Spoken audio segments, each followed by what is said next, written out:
के लहर आज भी बनल कौन गीत है मास्टर?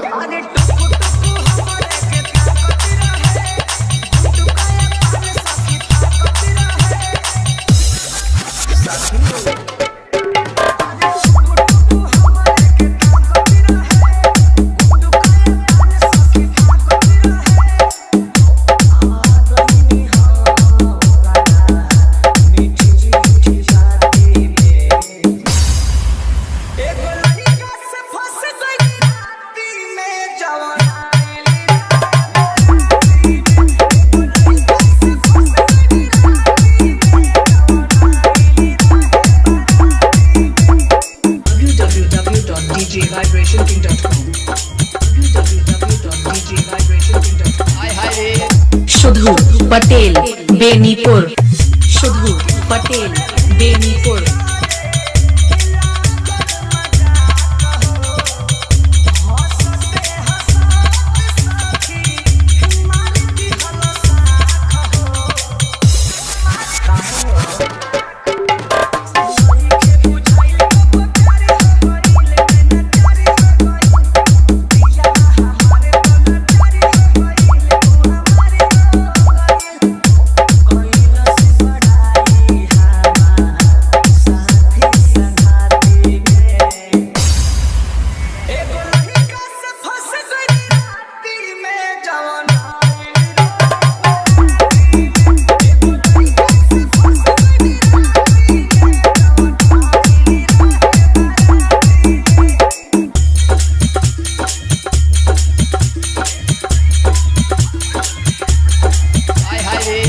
शुधु पटेल बेनीपुर, शुधु पटेल बेनीपुर।